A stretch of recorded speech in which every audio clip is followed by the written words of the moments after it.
नमस्कार। प्रतिनिधि सभाका माननीय ज्येष्ठ सदस्यज्यू एवं मान्य सदस्यज्यूहरू, सङ्घीय संसद प्रतिनिधि सभाका नवनिर्वाचित सदस्यको शपथ कार्यक्रममा उपस्थित सबै मान्य सदस्यहरूलाई म सङ्घीय संसदको महासचिव पदम प्रसाद पाण्डे व्यक्तिगत एवं संस्थागत रूपमा हार्दिक स्वागत तथा अभिवादन गर्दछु।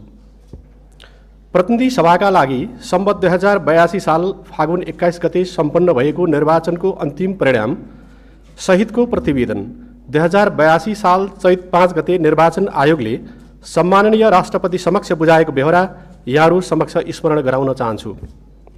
सर्वप्रथम म उक्त निर्वाचनबाट निर्वाचित हुनुभएका सम्पूर्ण मान्य सदस्यहरूलाई हार्दिक बधाई तथा जनअपेक्षा अनुकूल सफल कार्यकालको शुभकामना व्यक्त गर्दछु।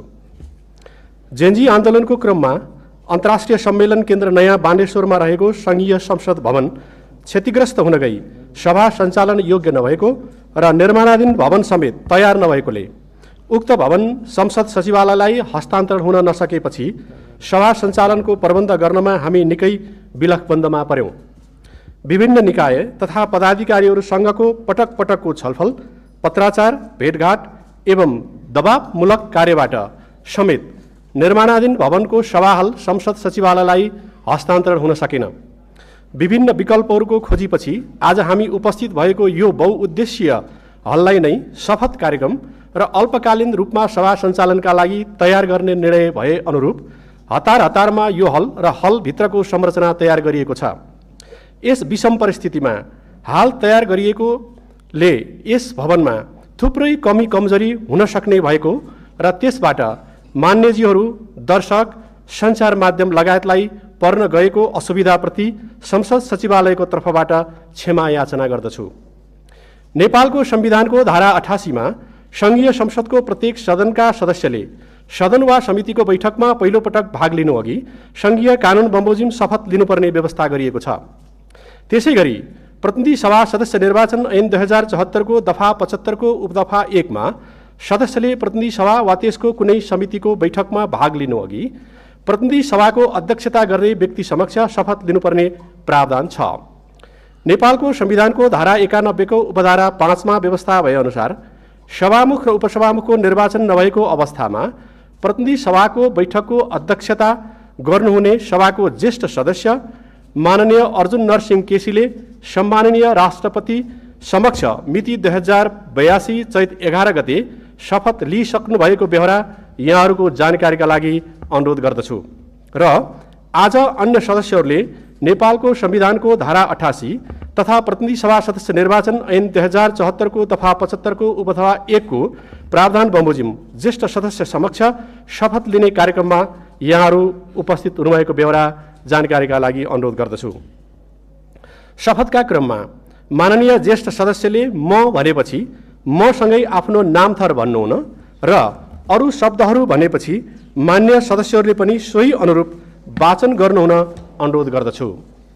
अब म प्रतिनिधि सभाका मान्य सदस्यहरूलाई शपथ गराइदिनु हुन मान्य ज्येष्ठ सदस्यज्यूलाई र शपथ लिनुहुन सबै सदस्यज्यूहरू समक्ष अनुरोध गर्दछु।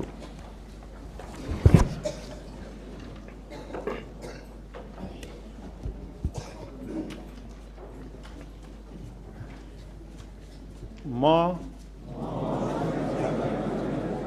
मुलुक र जनताप्रति पूर्ण वफादार रही सत्यनिष्ठापूर्वक प्रतिज्ञा गर्छु। ईश्वरको नाममा शपथ लिन्छु कि नेपालको सार्वभौम सत्ता,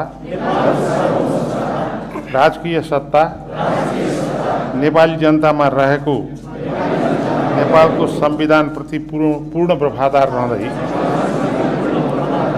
प्रतिनिधि सभाको सदस्य पदको कामकाज प्रचलित कानुनको अधीनमा रही मुलुक र जनताको सोझो चिताई कसैको डर नमानी पक्षपात नगरी पूर्वाग्रह वा खराब भावना नलिई पदीय गोपनीयता कायम राखी ईमानदारीता साथ काम गर्नेछु। धन्यवाद।